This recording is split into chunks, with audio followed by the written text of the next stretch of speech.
안녕하세요.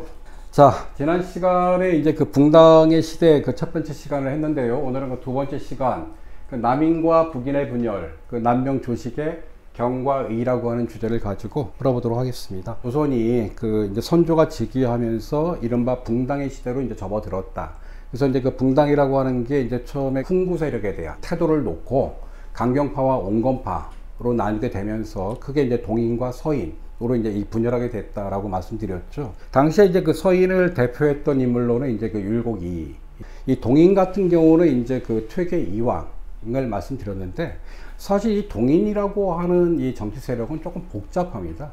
거기에는 이게 사실 뭐 붕당이라고 하는 게 당시에 이제 주로 학문적인 어떤 이런 그 경향, 분열이었다라고 얘기할 수 있는 건데요. 이제 이 동인 같은 경우는 이 퇴계 이왕의 어떤 제자들도 참가를 했고요. 뿐만 아니라 남명 조식이라고 하는 분, 그리고 이제 또 다음 시간에 알아볼 이 화담 서경덕이라고 하는 당대 성리학의 대가들이죠. 이분들의 제자들이 좀 이렇게 참가했던 그런 정치 세력이라고 얘기할 수 있어요. 그래서 좀 이렇게 비교적 온건한 경향, 그리고 이제 이 온건하다는 게 뭐예요? 약간 그래도 이제 구시대와 타협적인 세력들이죠. 이런 이제 서인들과 좀 다르게 이 동인들 같은 경우는 좀 내부가 좀 복잡한 이런 이제 그 어떤 좀 연합체적인 성격의 그 정파였다라고 얘기할 수 있는데요.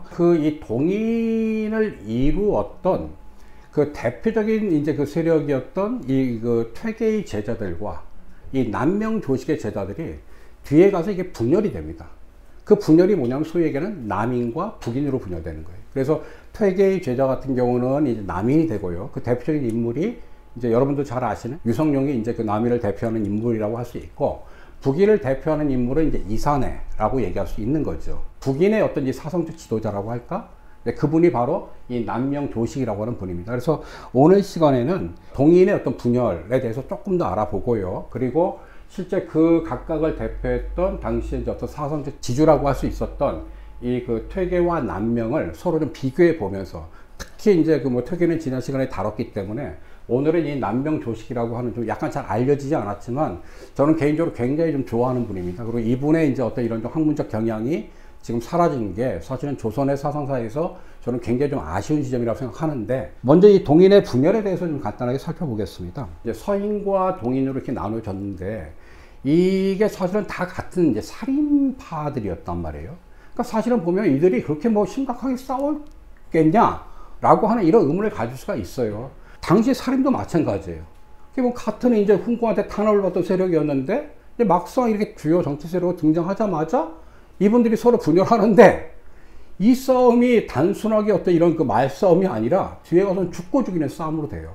이제 그 싸움의 첫 번째가 뭐냐면은 그 이조전량 사건이었습니다. 그 하위직 공무원을 임명하는 그 굉장히 좀 노른자위 어떤 직위였죠. 그 직위를 이제 누가 갖느냐, 이제 요걸 갖고 동인과 서인이 이제 감정 싸움을 굉장히 많이 하지요. 그러다가 동서인의 이런 싸움이 아주 심각한 국면으로 접어드는 하나의 사건이 일어납니다. 그게 뭐냐면 이른바 정여립 영모 사건이란 겁니다. 그러니까 원래 서인이었다가 이 동인으로 이제 전향한 사람입니다. 그래서 이제 사실 율곡 이이가 그렇게 정여립을 싫어했다라고 얘기하는데, 근데 이 정여립이라고는 어떤 분이었냐면요. 그 당시에 이제 이 천하 공물론이라고 해가지고 천하의 모든 것은 주인이 없다.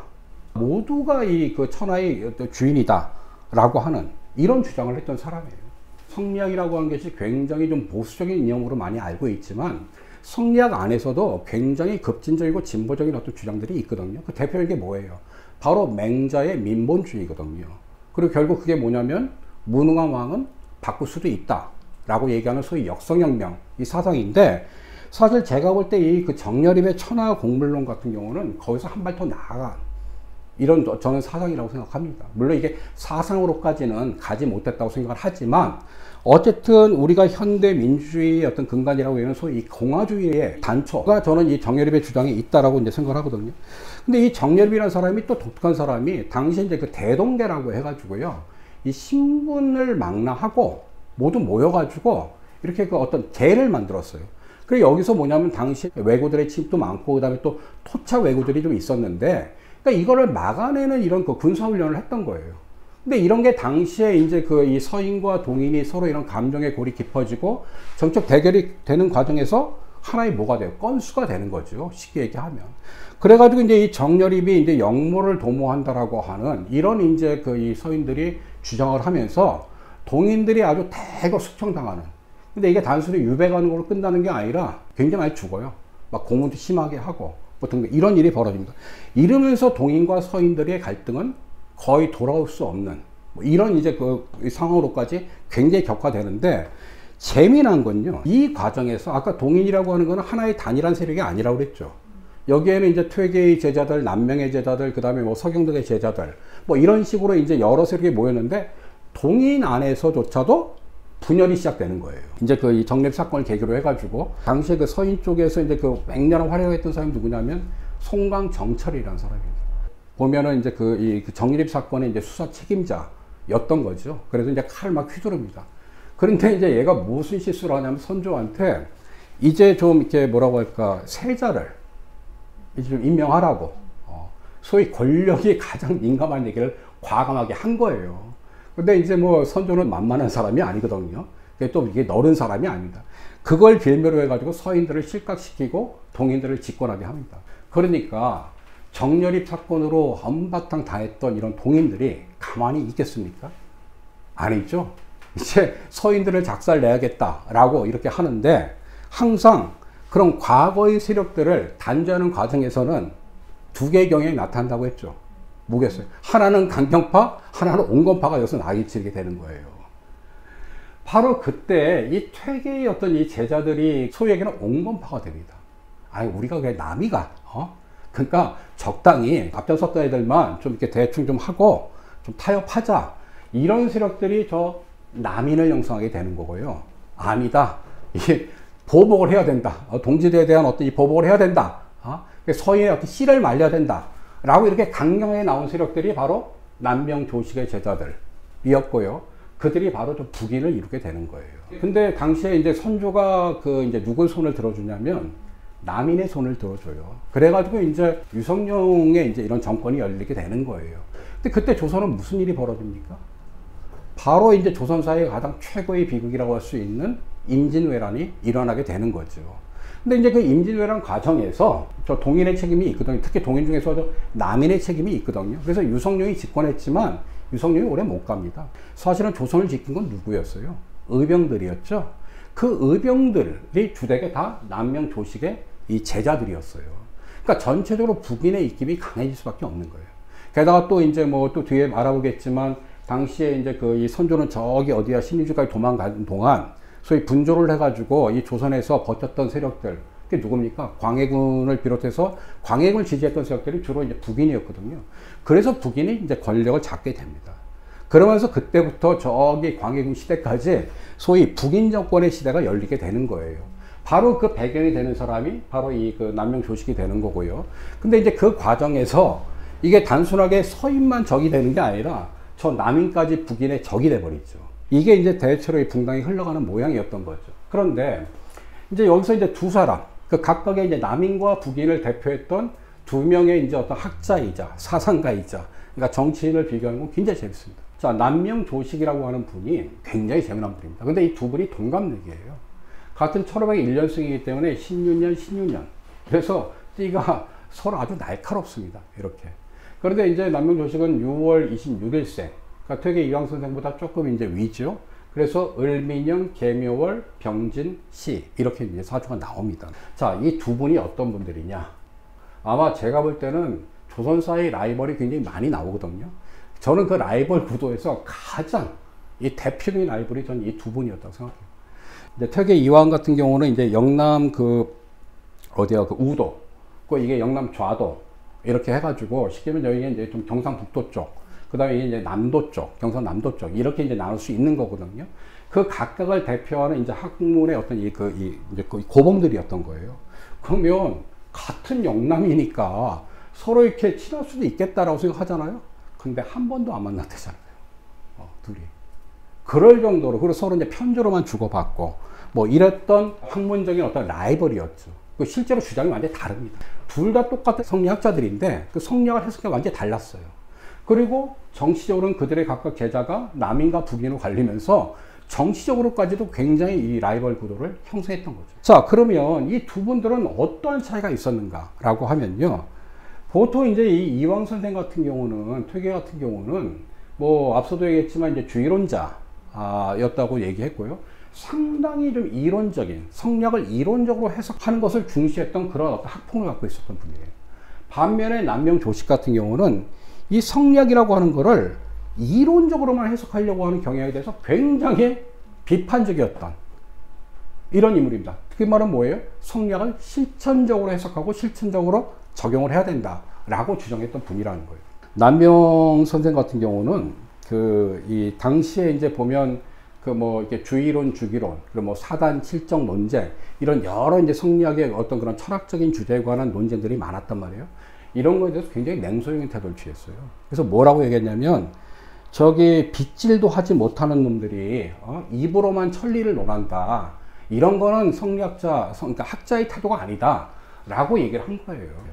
근데 거기에 대해서 퇴계 이야기 뭐라고 한 줄 아세요? 잘난 척을 더럽게 많이 하고, 하는 말은 과격하고, 그리고 노장에 심취했던 사입이다 라고 남명 조식을 비판을 했어요. 자, 여기서 노장에 심취하고 라고 하는 말이 있는데, 노자와 장자라고 하는 도과의 어떤 이런 그 학문에 대해서도 남명 조식은 개방적인 태도를 취했다라고 하는 겁니다. 이 조선에 전래된 소위 성리학이라고 하는 게 이제 다른 말로 하면 신유학이라고 얘기하잖아요. 새로운 유학이다. 근데 이 말은 다른 말로 하면 이게 주자학이거든요. 12세기 송나라 때 주자라고 하는 인물이, 주의라고 하는 인물이 이렇게 집대성하는 하나의 어떤 학문 체계, 하나의 어떤 커리큘럼이라고 이제 말씀드린 적이 있단 말이에요. 그러면 신유학이 있으면 당연히 무슨 유학이 있어요? 구유학이 있는 거고, 그 다음에 주의가 정리했던 그런 식의 논어, 맹자, 그 다음에 대학, 중용이라고 하는 이런 커리큘럼 외에도 소위 유학이라든지 이런 성리학에 대해서 다른 주장이 있었다는 거 아니에요.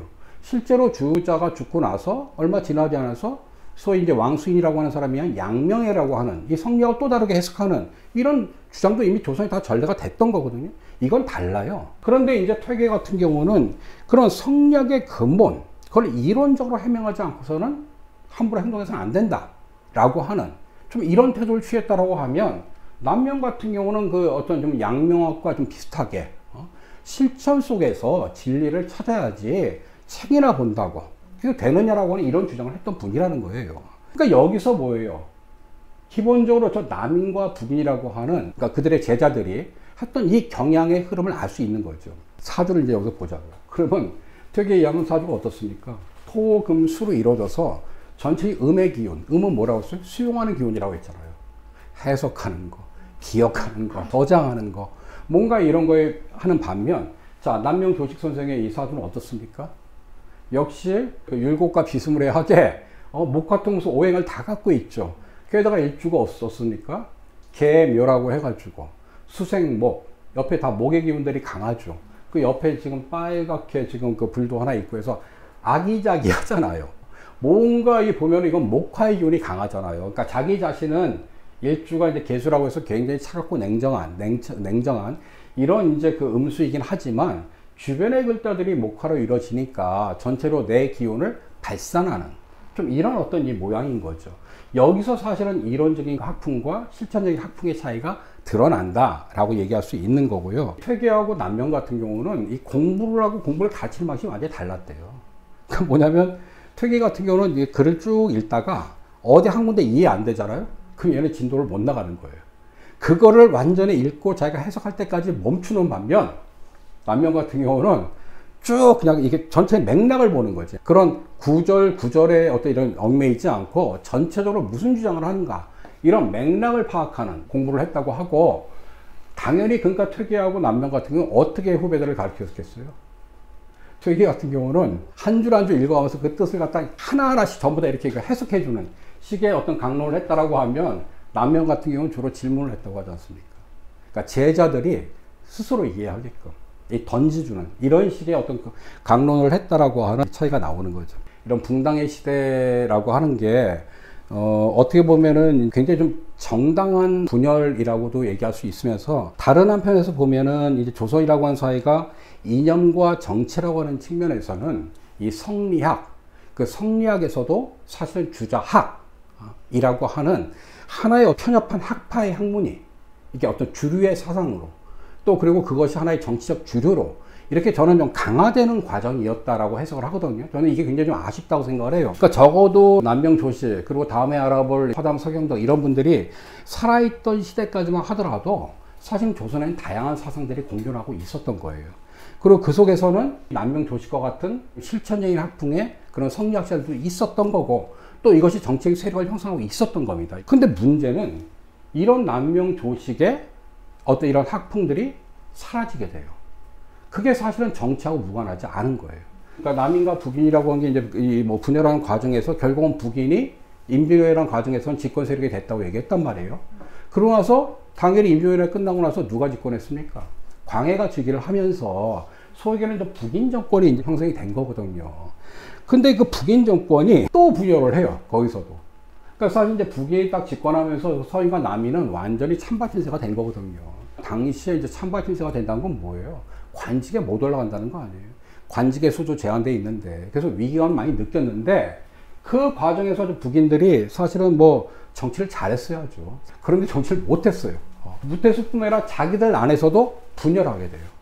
그 분열하는 과정에서 광해군과 그다음에 영창대군이라고 하는 그 누구를 또 왕으로 하느냐 이걸 놓고 또 대북 소북이 또 갈려지지. 그 다음에 나중에 광해가 집권하고 나서도 무슨 골북이니 몸북이니 이래가지고 거의 뭐 이렇게 허균이라든지 이첨이라든지 뭐 이게 영화 광해에 나오는 이런 얘기들이 막 나오는 거예요. 이러면서 북인이 어떻게 됩니까? 몰락하게 되죠. 근데 이 북인이 몰락하게 되는데 결국 이제 인조반적으로 몰락하게 되는데 칼을 갈았던 이제 서인과 남인이 쿠데타를 해가지고 이제 반정을 하게 되는데 이 과정에서 저 북인들은 뭐가 됩니까? 정치적으로 소위 얘기하는 패족이 되는 거죠. 실제 근데 그게 단순히 정책 세력으로만 패족된 것이 아니라 그의 사상적인 뿌리였던 이 남명 조식의 학파를 완전히 다 작살내버린 거예요. 지금 여러분들이 쓰고 있는 화폐의 도안, 인물, 이왕이라든지 그 이라고 하는 이들이 왜 됐는가라고 하는 거는 역사는 승리한 자의 기록이라고 하는 것과 무관하지 않은 것이다. 사실은 남명 조식 선생님의 학문과 사상이란 것도 당시에도 많은 사람들이 따르던 거고 지금도 사실은 그 의미는 굉장히 우리가 고민해야 될 내용이라고 생각하지만 지금은 조식이라고 하는 분이 있는지 없는지조차도 좀 잘 모르잖아요.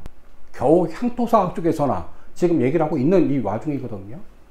이게 왜 그러냐? 조선사회가 사상적으로 경직돼 가는 다른 사상들에 대해서 이런 어떤 이 배타성이 오히려 강화되는 이런 과정이었던 거고 그게 뭐 사실 더 길게 보면 이 조선이라는 사회가 그 초기에 어떤 이런 역동성을 상실하고 결국은 점점 몰락해가는 퇴보해가는 것과 무관하지 않았다라고 하는 거죠. 마지막으로 제가 이제 그 조식 선생이라고 하는 분을 저는 개인적으로 굉장히 존경하는데 그 중에 이제 그 대표적인 게 뭐냐면 바로 이 경과 의라고 하는 이분이 늘 주장하던 이 내용 때문에 그렇습니다. 사실 이제 남명 조식 선생 같은 경우는 이제 그 이 별명이 하나 있어요. 그 별명이 뭐냐면 칼찬 선비라는 거예요. 늘 칼을 차고 다녔대요. 방울을 달고 다니면서. 그리고 산을 그렇게 타는 걸 좋아했다고 해서 이 지리산을 이렇게 많이 탔다고 하더라고요. 이 제자들하고 잘 어울리고 등등 이랬다고 하는데 이 남명 조식 선생 같은 경우는 출소한 적이 한 번도 없어요. 피세를 해야 된다. 이 피세라고 하는 거 우리가 이제 보통 보면 당시에는 뭐 입신양명 그래가지고 출세 세상에 나가는 거를 갖다가 소위 어떤 이런 사대부의 최고의 덕목으로 삼았잖아요. 맞잖아요. 내가 학문을 갈고 닦아서 세상을 써야겠다 라고 했는데 그때 남명 조식은 반대로 피세를 얘기했단 말이에요. 자기는 안 한다. 왜? 나와서 할 게 없다. 그러니까 자기는 이렇게 물러나서 뒤를 한 30년 뒤를 내다보고 후학들을 가르치겠다. 그랬던 거예요. 근데 그러면 이게 뭐냐면 비겁한 거냐? 아니었다는 거예요. 얘기했던 대로 문정화를 비판했던 거. 또 선조대에도 계속 이 사람은 그 워낙 이제 학식에 이렇게 이르고 따르는 이 제자들이 많으니까 왕들이 계속 출세를 요구했어요. 그때마다 안 하고. 그 굉장히 비판적인 어떤 이런 저 상도를 많이 올리고 이런 걸 했던 거예요. 이분이 항상 주장했던 게 바로 이 경과 의라고 하는 건데 이 경이라고 하는 건 뭐냐면 내면의 수양이라고 하는 거예요. 바른 항상 자세를 갖는 거죠. 이 세상을 바로 보는 눈 이런 것들을 갖는 그리고 의라고 하는 거는 바로 실천을 얘기하는 거예요. 즉 자기의 수양함을 실천하는 거 바로 의다라서 늘 경과 의를 이렇게 주장하고 다녔다라고 얘기를 하는 거죠. 뿐만 아니라 이 남명 조식의 그 제자들은 아까 그 정렬입이라고 해서 붕당이 심화되고 결국 이제 또 붕당이 또 나뉘게 된 계기가 됐던 정렬입 사건에서 그게 뭐예요? 그 영모의 그 요지가 뭐냐면 대동계를 이렇게 만들어 가지고 군사훈련을 했다는 건데, 그 군사훈련한 게 뭐냐면 외적의 어떤 침입을 대비하는 훈련이었다고 얘기를 하거든요. 실제로 남명조식은 당시 외에 대해서 굉장히 경계를 많이 하고 제자들한테 그 준비를 하라라고 했다고 그래요. 그래서 실제로 임진왜란이 일어나자마자 이 조선의 그 정규군은 이게 무너졌잖아요. 근데 곧바로 이런 의병들이 일어난 운동에도 남명조식의 그런 후학들에 대한 어떤 가르침이 있었다고 얘기를 하는 거죠. 중요한 거는 뭐냐면 여기서 이제 제가 더 던지고 싶은 얘기는 학문이란 게 뭔가, 사상이란 게 뭔가. 그러니까 결국 이런 것들이 저는 남명조직, 그러니까 그거 자체가 무슨 뭐 이렇게 사변적으로 무엇이었고 무엇이었고 이런 지적인 어떤 이런 유의를 위해서 한 것이 아니라 현실에 복무하는 것.